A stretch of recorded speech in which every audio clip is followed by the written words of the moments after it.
சொன்னேன்னா எந்த time metre வைக்கல, அவங்க கிட்டயே எத்தனை நிமிஷத்துல யார் அனுப்பணும் முடிவு பண்ணி தான் அவங்கள கேள்வி கேட்க வச்சிருக்காங்க.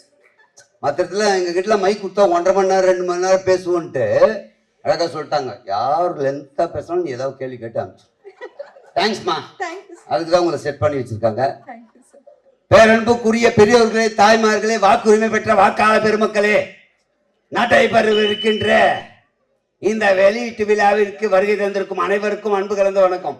இது தேர்தலுக்காக பேசல, ஆனா இந்த பேச்சு பேசினாவே தேர்தல் நினைச்சிடறாங்க. இதை ஏன் இங்க சொல்றேன்னா, படத்தை பார்த்துட்டு ஆளுக்கு ஒரு விமர்சனம் இருக்கும், வீட்டுக்குள்ள இருக்கிறவங்களும் பார்த்துட்டு சொல்லலாம். இந்த யூடியூபர்ஸ் தப்பா நினைச்சுக்காதீங்க, என்னடா இப்படி பேசுறேன்ட்டு. ஒருவேளை இது என்னுடைய ஆதங்கமா இருக்கலாம், இல்லை இது வலியா இருக்கலாம், அதோடைய வெளிப்பாடு தான். நீங்க கொஞ்சம் நினைச்சு பார்த்தீங்கன்னா தெரியும். கல்யாணம் பண்ணிப்பார், வீட்டை கட்டிப்பார், படத்தை எடுத்துப்பார், ரிலீஸ் பண்ணிப்பார், அதை விட கஷ்டம் தெரியும். அதுபோல ஒரு படத்தை ரிலீஸ் பண்ணிட்டு அப்புறம் நீங்க விமர்சனம் பண்றீங்க, ரைட். அதுக்கு முன்னாடி உங்களுக்கு நான் ஒன்று சொல்றேன். ஒரு 10 நிமிஷம் கண்டென்ட் ஏதாவது எடுத்துங்க. 10 நிமிஷம் கண்டென்ட்டுக்கு எத்தனை ஆர்டிஸ்ட் வேணும் புக் பண்ணுங்க.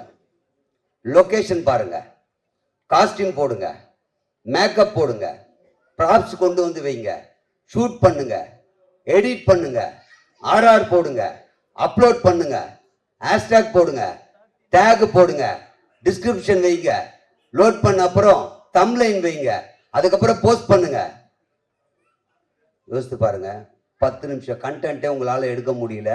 ஒரு படத்தை பார்த்துட்டு வந்து அரை மணி நேரத்துக்கு அந்த படம் இப்படி இருக்கு அப்படி இருக்குன்னு நீங்க வியூஸுக்கும் உங்களுக்கு பணம் வேணுன்றதுக்காக எங்களை பணயமா வைக்கிறீங்க. உங்களால முடிஞ்சா 10 நிமிஷம் படத்தை நீ எடுத்துட்டு அதுக்கு இருக்கிற கஷ்டத்தை பாருங்க. 10 நிமிஷம் எடுக்க போதும், 2 நாள் ஷூட்டிங் வரும் கிட்டத்தட்ட. ஒழுங்கா எடுத்தா இன்னைக்கு வந்தவங்க நாளைக்கு வர மாட்டாங்க, நாளைக்கு வந்தானா முடி வெட்டு வந்துருவான், ஷேவ் பண்ணிட்டு வந்துருவான், ஷர்ட்ல பட்டன் போட மாட்டான், இல்லை ஏதாவது ஒன்று இருக்கா, கண்டினியூட்டி கூட பார்க்க முடியாது 10 நிமிஷத்துக்கு.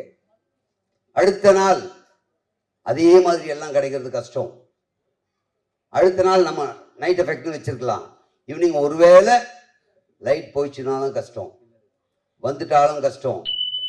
அப்போ 10 நிமிஷம் கழுதை எடுக்க நம்மளால இவ்வளோ கஷ்டப்படுற மேப்பை இவ்வளோ கோடி ரூபாய் பணத்தை போட்டு இத்தனை ஆர்டிஸ்ட டேட்டு வாங்கி அவங்கள கூப்பிட்டு இத்தனை டைம் 24 கிராஃப்டும் ஒன்று சேர்ந்து ஒரு சீன் எடுக்கிறதுக்காக லோல் பட்டு கஷ்டப்பட்டு முன்னேறிட மாட்டோமான்ற நம்பிக்கையோட நடிகர்களும் இன்னைக்கு ஒரு பொழுது போயிடாதான்னு டெக்னீஷியனும் வேலை செஞ்சுட்டு இருக்கிற எங்க வயிற்றுல அடிக்காதீங்க, தயவு செஞ்சு சொல்றேன். நினைச்சு பாருங்க, உண்மையிலே சொல்றேன். ஏன்னா நானும் யூடியூப் வச்சுட்டு இருக்கேன். ஒரு 10 நிமிஷம் 5 நிமிஷம் கண்டென்ட்டுக்கு ஒருத்தர் கேட்டா வரேன்னு சொல்லிட்டு வராமல் போயிடுவாங்க. அன்னைக்கு மீதி பேர் வந்தவங்க என்ன கேள்வி கேட்பாங்க, என்னங்க இன்னைக்கு இல்லைன்றீங்க, அவங்க வரலன்றதுக்கா. ஒரே ஒரு ஆள் வரலன்னா நாங்கள் இவ்வளோ வாங்கி கட்டிக்கிறோம். ஷூட் பண்ணும் போது ஒரே ஒரு லைட்டு கொஞ்சம் இருந்தால் கிளார் வருது, வீடியோ பார்க்க மாட்டேன்றாங்க. அடுத்தடுத்த சீன் கொஞ்சம் லேக் ஆச்சுன்னா தள்ளிட்டு போயிடறான். 5 நிமிஷம் 10 நிமிஷம் வீடியோவுக்கே கஷ்டப்படுறமே. அப்போ இந்த படங்களை பற்றி தேவையில்லாமல், அதாவது நீ விமர்சனம் பண்ணுங்க, நான் வேணான்னு சொல்ல, ஆனால் எல்லாரும் பார்க்கட்டுமே, பார்த்துட்டு அவங்க விமர்சனம் சொல்லட்டும். பொதுமக்கள் விமர்சனம் சொல்லிட்டோம், நாங்கள் ஏற்றுக்கிறோம்.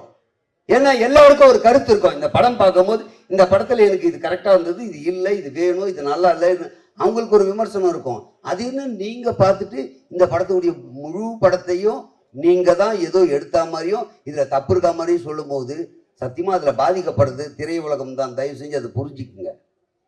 உங்களுடைய ஒரு நாள் வருமானத்திற்காக, உங்களுக்கு வியூஸ் வேணுன்றதுக்காக, உங்களுக்கு சப்ஸ்கிரைபர் வரணுன்றதுக்காக தயவு செஞ்சு இந்த வேலையை செஞ்சிடாதீங்க. மீண்டும் ஒரு முறை, எங்கள் திரைப்படத்தை வாழைப்பது தயாரிப்பாளர்கள் என்றால் அதை விட ஒரு படி மேலே நீங்கள் ஊடகத்தவர்கள் தான் எங்களை வாழ வைக்கிறீங்க. ஆனால் அப்படியாப்பட்ட நீங்களே இந்த தவறு செய்யாதீங்கன்னு அன்போடு கேட்டுக்கிறேன். நீங்க ஏதாவது கேள்வி கேளுங்க, எனக்கு கொடுத்த டைமுக்கு மேல பேசிட்டு சொல்லுங்க. இல்ல சார், ஆக்சுவலி ரொம்ப தேவையான ஒன்று நீங்க சொல்லியிருக்கீங்க. ஐ திங்க் படமெல்லாம் தாண்டி அந்த படம் நிலை நிற்கிறதுக்கும் அது வெற்றி பெறுவதற்குமான முக்கியமான விஷயம் சொல்லிருக்கீங்க. தேங்க்யூ ஸோ மச் சார், ரொம்ப அழகா பேசுனீங்க. இந்த படம் பத்தி சொல்லுங்க சார், உங்களோட அனுபவம் பத்தி சொல்லுங்க. இப்ப நம்ம படத்துக்கு வருவோம். நிச்சயமா. எழில் சாருடைய படத்தில் நடிக்கும் போது எல்லாருக்குமே ஒரு மகிழ்ச்சி இருக்கும். அவங்க எல்லாரும் சொல்ற மாதிரி தான். என் மனைவி, என்னுடைய தாய் தந்தையர், என் குடும்பத்தினர் கூட என்னை பேச வச்சு அழகு பார்த்துருக்க மாட்டாங்க. எழில் சார் என்னை பேச வச்சு அழகு பார்த்துருக்கு. பேசட்டும், போதும், எவ்வளோ பேசுகிறானோ பேசட்டும். மானிட்டராண்ட பார்த்து சிரிச்சுக்கிட்டே இருப்பார். இப்படி ஒரு இயக்குனர் பார்க்க முடியாது. எதுக்கு இவ்வளோ அப்படின்னு சொல்லுவாங்க. சரி, அவன் பேசணும் ஆசைப்படுறான், பேசட்டும், எது வேணுமோ வச்சுக்கலாம், அதுல தெளிவா இருக்காரு. அது மாதிரி ஒரு அருமையான இயக்குனர் எல்லாருக்குமே ஒரு நல்ல ஒரு வாய்ப்பு எங்களுக்கெல்லாம் கொடுத்துருவார். எப்பயுமே யார் என்ன செய்ய வர அவங்ககிட்ட ஏதோ ஒன்று இருக்கு அப்படின்னா வெளியே வரணும்ல, வரதுக்கு முன்னாடியே கட் பண்ணா அந்த விஷயத்துல எங்களுக்கு வந்து ஏழு சாருடைய இந்த விஷயம் எங்களை நிறைய பேரை காப்பாத்திருக்கு. அதே மாதிரி எங்க ஃபேமிலியில, அதாவது இந்த படத்துல படமுடைய டீமு எல்லா படத்துலயும் வச்சுட்டு இருப்பாரு. நீங்க அவருடைய படம் பாருங்க, இதுல இருக்கிற டீம் மொத்த பேரும் அடுத்த படத்துலயும் இருக்கும். அதே முகண்டா வேணாம், புதுசா யாருன்னா போடுவோம். இவர்கள் எல்லாம் என்னுடைய குழந்தைகள்ன்ற மாதிரி, என்னுடைய பள்ளியில் பயின்றவர்கள்ன்ற மாதிரி எல்லாருக்குமே வாய்ப்பு கொடுப்பாரு. அது எங்களுக்கு பெரிய விஷயம். ஏன்னா படத்துல நீங்க ஒரு சீன் இந்த ஓரமா நின்னா கூட திரைப்படத்துல நின்னா அதுக்கு மதிப்பு வேற, அதுவும் எல்சார் படத்துல நின்னா அதை விட மதிப்பு வேற. அப்ப யாருமே ஏமாந்துடக்கூடாது. எல்சார் படம் பண்றாருன்னா எங்களை எல்லாம் கூப்பிட்டுருவாருன்னு நம்பிக்கையா இருப்போம். அப்படி இன்னைக்கு பலர் நம்பிக்கையா இருக்கக்கூடிய ஒரு விஷயத்தை தொடர்ந்து கொடுக்குறாரு. உங்களுக்கு மிகப்பெரிய நன்றி சார். இதுக்கு மேல பேச விட மாட்டாங்க சார், தெரியும். சொல்லுங்கம்மா. இன்னும் எதுவும் இல்ல. கரெக்டா முடிச்சிட்டீங்க மீட்டர்ல. Thank you sir. தேங்க்யூ, உங்களுக்கு ரொம்ப நன்றி. Thank you sir. சொன்ன மாதிரி எல்லாருக்குமே ஒரு விஷயம் சொல்லிடுறேன். வருகின்ற 11ஆம் தேதி இவ்வளவு பேசியிருக்கேன். தியேட்டருக்கு வந்து படம் பார்த்து எங்களை போன்ற கலைஞர்களுக்கும் இயக்குனருக்கும் திரையுலகத்தையும் வாழ வைப்பீர்கள் என்ற முழு நம்பிக்கையோட போறேன். தியேட்டர்ல போய் படம் பாருங்க. நன்றி. Thank you so much. நமது தமிழ் நியூஸ் சேனலில் உங்களது பொருட்களை வெறும் 500 ரூபாயில் விளம்பரம் செய்ய வேண்டுமா? தொடர்புக்கு 7806942275 தொடர்பு கொள்ளுங்கள்.